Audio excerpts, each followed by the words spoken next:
Good evening, everyone, and welcome to today's wonderful session. I hope all of you have answered the questions, 30 questions in the quiz. Every day, evening 6 to 7, we have a live class with Dr. Ravi Kiran, orthopedics, followed by many more teachers who are going to deliver the session. And at the evening 7:30, you have a quiz containing 30 questions. And following that, we have a discussion. So that is how the everyday schedule across the year runs. So please invite your friends to this live session. So let's make the great beginning. Now,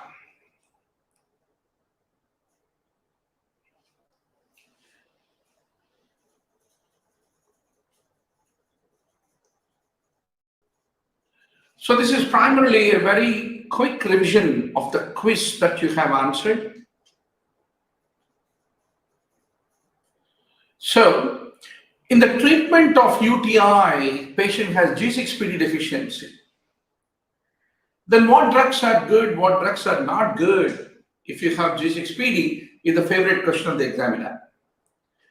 So, primaquine, quinine, nitrofurantoin, sulfonamides, and trimethoprim sulfamethoxazole. They are the drugs. No, in case of G6pd deficiency is what you need to emphatically remember. In a patient who has hypersensitivity to metronidazole, what is the best drug that you want to administer in pseudomembranous colitis? You need to remember, it is the vancomycin, which is the backup drug whenever metronidazole is, the patient is sensitive for metronidazole. Elevation of pancreatic enzymes, that is pancreatitis. This is a complication of which group of antiretroviral drugs? You should remember diadenosine-like drugs. Pancreatic dysfunction is a very important adverse effect, especially with diadenosine. It is very characteristic among the nucleoside reverse transcriptase inhibitors is what you need to remember. So ultimately the examiner is going to ask you a lot of questions on,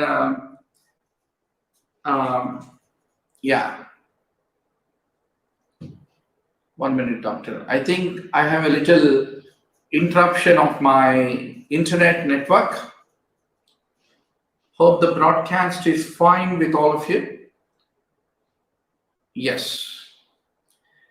So you should remember that a patient with NSAIDs develops a bleeding ulcer. So how can you protect? NSAIDs decrease the prostaglandin production.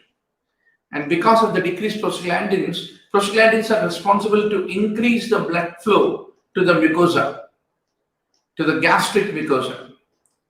So the moment prostaglandins are decreased, there is a decreased blood flow to the gastric mucosa. So there is a development of an ulcer.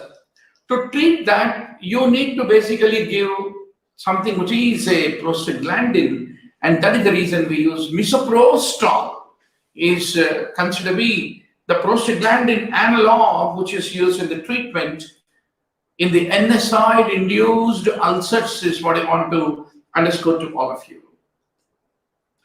A patient with rheumatoid arthritis is being treated with ibuprofen, and there's a giddiness, tinnitus, blurring of vision, pruritus, corneal deposits in the eye. So what is that drug? of rheumatoid arthritis, which can lead to the development of corneal deposits. So basically, chloroquine leads to the development of retinopathy, retinal pigmentation, and also corneal micro deposits is what you need to basically remember. That is the ocular toxicity of the hydroxychloroquine. Motion sickness, nausea, and vomiting in pregnancy. How do you want to treat? Meclizine is considered to be the treatment of choice. Meclizine is a first generation antihistamine that penetrates the CNS. And it blocks the muscarinic receptors, is what you need to remember. A patient is started on the treatment of chronic gout, and his plasma uric acid decreased, but urinary uric acid level increased. That means it is a uricose uric drug among the gout drugs. Which one is it? So colchicine. So typically colchicine is the one. Then probenecid. It also blocks the tubular reabsorption of the uric acid. I think we are getting frequent internet interruptions.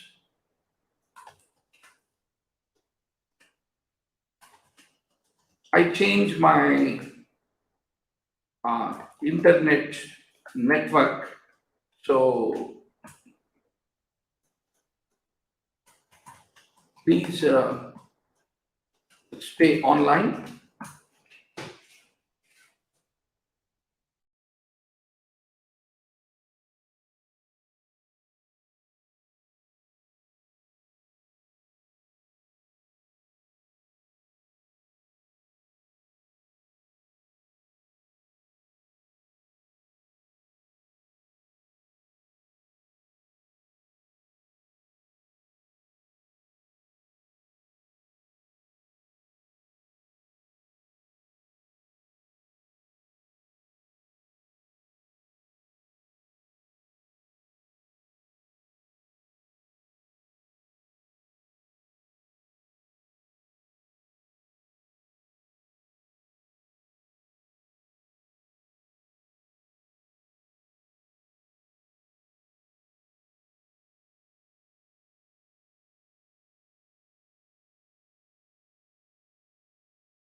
Yeah.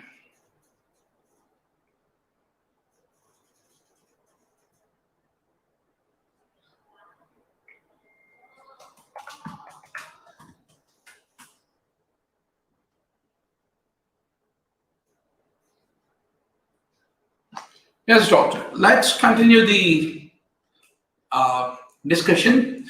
So, colchicine and NSAIDs are less effective and cause more side effects whenever you use them in the chronic gout, is what you need to remember. So among the options here, I think answer should be B, that is probenecid should be the answer because it's a uricosuric drug. Now, constipation is unlikely with docusate because docusate is a stool softener, as all of you know very well. Whereas loperamide, promethazine, diphenhydramine, anything can lead to the development of constipation, but not docusate, which is a stool softening laxative, is what I want to underscore to all of you. A woman who had mechanical heart valve is taking warfarin, informs that she wants to get pregnant in the near future. So in pregnancy, what is the anticoagulant of choice? Her warfarin should be replaced with heparin. Otherwise, warfarin in the first trimester is considered to be teratogenic in nature, is what you need to remember. Now, what is the side effect of sulfonylurea? Sulfonylureas are basically insulin secretagogues. Because of that, a lot of insulin gets secreted, and that can land the patient into hypoglycemia, leading to the development of confusion, is what you need to basically remember. In type 2 diabetes, the drug that mimics the action of the incretins and increase the glucose-dependent insulin secretion, which one?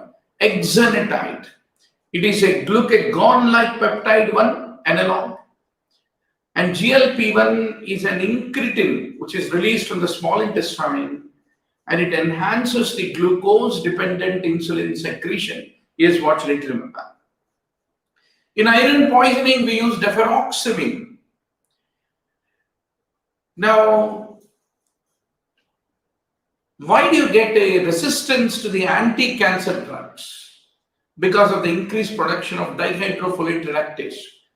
That means, which of these cancer drugs inhibits the dihydrofolate reductase as a mechanism of its anti-tumor, anti-cancer effect, is my question to all of you. It is the methotrexate, is what you need to remember, which is the widely used chemotherapy drug, which is used in rheumatoid arthritis. Gentamicin is an ineffective drug. For which organism? For the Bacteroides fragilis. Typically, the aminoglycosides, if you take as a class, like gentamicin, it works on the aerobic gram-negative rods. They require the oxygen to enter the bacteria, is what you need to remember. And they can be used along with the penicillins, like ampicillin plus genta, ampigenta plus genta is used for listeria for a synergistic effect. Now, doctor, a patient comes to the ER with a painful stab wound. You have given pentagocin. After that, he has sweating, restlessness, increase in pain, etc., etc. What is the reason? You should remember that pentagocin is an agonist at kappa receptor and antagonist at mu receptor. So whenever you use a mixed agonist antagonist, then it will displace the mu receptor agonist like heroin from the receptors. And the patient, if he is already using heroin, then they will go into a withdrawal symptoms like lacrimation, salivation, restlessness, anxiety, sweating, goosebumps, muscle cramps, pain, etc., is what you need to basically remember.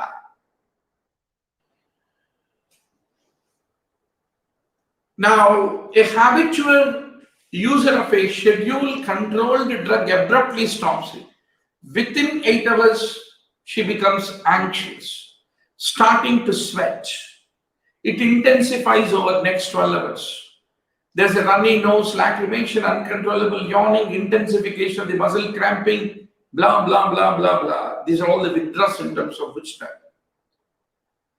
typically meperidine. So these are all the typical withdrawal symptoms, the physical symptoms in the patient who has a dependency on the opioid. So in this case, it is meperidine. Then if it is amphetamine or cocaine, if there is a withdrawal, normally amphetamine, cocaine are CNS stimulants. If there is any withdrawal that leads to severe depression, lassitude is what you need to remember.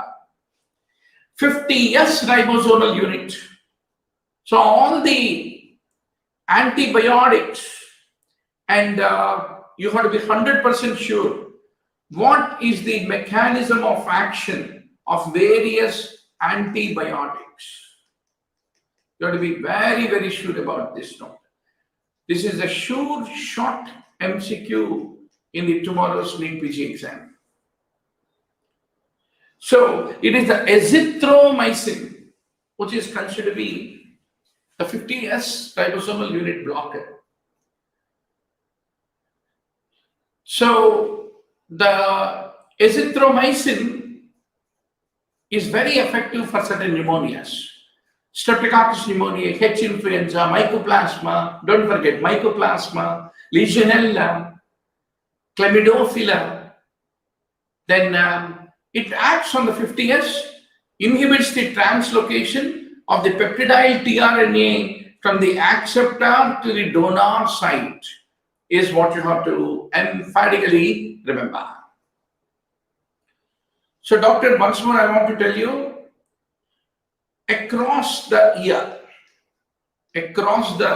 all 365 days, don't forget, evening 6 p.m. to 7 p.m. you have some or the other wonderful faculty of Incus will be taking a class, live session. 7:30 to 8:30 you have a quiz plus discussion. And some of the times we get all the NEET PG toppers. We have 500 NEET PG toppers who are within top 5,000 ranks. Top 5,000 ranks. 500 NEET PG toppers have come forward to say that, yeah, we want to be the mentors, we want to teach, we want to help the upcoming NEET PG aspirants. So we will have a session 9 to 10 p.m. anytime. Whenever these postgraduates get time, they also take a session at 9 to 10 p.m. So don't forget to tune to this youtube.com/online-MBBS channel. Please click on the bell sign so that you get notification, and subscribe to this channel, please don't forget. And also please call our helpline 9000-868-356 in order to get entry into our WhatsApp study group, so that before the start of the session we will send you a reminder. That's what I like to invite all of you. So now, doctor, in an immunocompromised patient, how do you prophylaxis against Streptococcus neoformans? It is the fluconazole, which is the treatment of choice for prophylaxis, is what you need to remember. And both the prophylaxis and also for the suppression, fluconazole is the gold standard. Sodium water retention typically is caused by cortisol. So different corticosteroids have different mineralocorticoid ability. So for every steroid, how potent it is as a glucocorticoid and what is its mineralocorticoid ability, you have to be 100% sure. You are using trypton. Why tryptons are used? What is the mechanism? Typically, they stimulate the 5-HT1D receptor, is what you need to remember. They are agonists at the serotonin 1D receptor, is what I want to underscore to all of you. Now, a young college student comes lethargic, confused with hyperthermia, elevated body temperature, high anion gap, acidosis, and now the question comes, what is the drug? So, doctor, generally aspirin means, what will you remember? Aspirin is NSAID. NSAID means it is supposed to decrease temperature, but aspirin is a mitochondrial poison. It will cause the electron transport chain get affected, and that will typically cause the release of a lot of energy, and that increases the temperature. So aspirin, when it is toxic, though normally aspirin decreases temperature, when you take toxic doses of the aspirin that lead to hyperthermia is what you need to emphatically remember. Now, glucocorticoids, when you use them in the management of asthma, they lead to oral thrush. Lead-based paints lead to the aminolevulinate accumulation with the inhibition of the heme synthesis. So it is the arsenic poisoning, you should remember, that lead to development of a garlic breath and a raindrop kind of a skin pigmentation. Organic mercury causes auditory and visual loss and loosening of the teeth. And inhaled mercury lead to interstitial pneumonitis and neurological effects. Now, which drug inhibits severe secretory diarrhea of the hormone secreting tumors of the pancreas and the GI tract, and also used in acromegaly treatment? It is the octreotide, which you need to basically remember. It is a somatostatin analog, very effective in carcinoid, and it is also used in acromegaly, is what you need to understand. So, doctor, after MI, the patient is stabilized on warfarin. It is being adjusted so that the PT is 22 seconds. Now, what are the important drug interactions? Sulfonamides can increase the effect of warfarin. Why? Warfarin binds but weakly to the plasma proteins, and any strongly protein binding drug binds with the protein can displace the warfarin, like salicylate, chloral hydrate, phenytoin, sulfenpyrazone, sulfonamides, etc., etc. Now, a person who regularly consumes alcohol every day, the potential of hepatotoxicity because of the acetaminophen is greater than normal. So, what is the reason? Because ethanol induces the P450 enzymes and they form a toxic metabolite. That's the reason, is what you need to understand.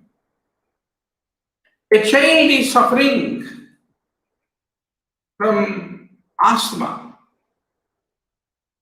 has to be treated with a drug that blocks the synthesis of leukotrienes. So what drug would be an appropriate choice? Gileuton is an appropriate choice. Gileuton blocks the 5-lipoxygenase, which prevent the formation of the leukotrienes, is what I want to underscore to all of you. Penicillin, even today, is considered the drug of choice in syphilis, treponema pallidum. You should know all the important indications of the penicillin.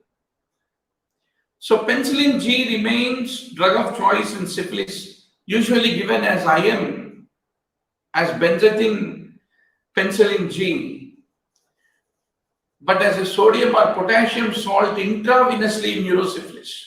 That's what you need to remember. A patient is given isoniazid prophylactically because another family member is currently has TB.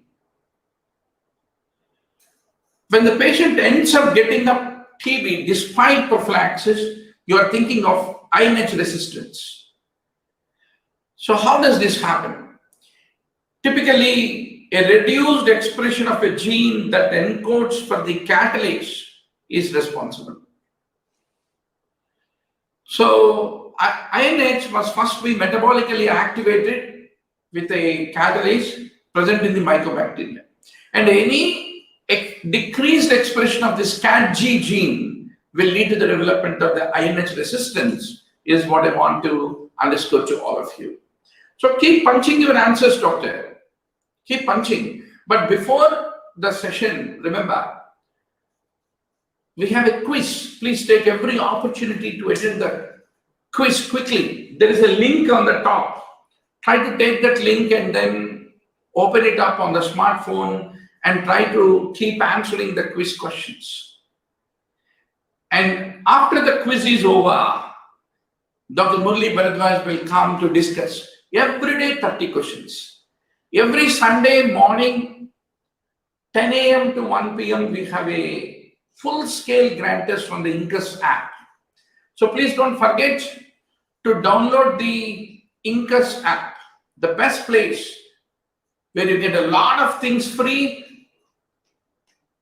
and few things highly affordable. And above all, it is not just few videos we want to throw on you. We wanted to add live daily interaction plus the video together is what you need to remember. In the management of acute coronary syndromes like unstable angina, what is the drug that you use, doctor? Apixaban. What is apixaban? It is an antibody-based drug that targets the glycoprotein 2B3A receptors, is what you need to remember. And it decreases the platelet aggregation, prevents the cross-linking reaction, etc., etc. So once more, doctor, I wish you all a great time in preparation. The secret of becoming a topper is not that acute surge. Rather, every day, at least an hour or two, you should get an opportunity to get a part of the live discussion. So there is an everyday evening 6 p.m. to 9 p.m. we have different live sessions happening on the YouTube channel. Please invite all your friends also. Thank you very much. And we will once more meet tomorrow 6 p.m. and we have an ECG class by one of the most recent NEET PG Topper, a very passionate teacher. Good night.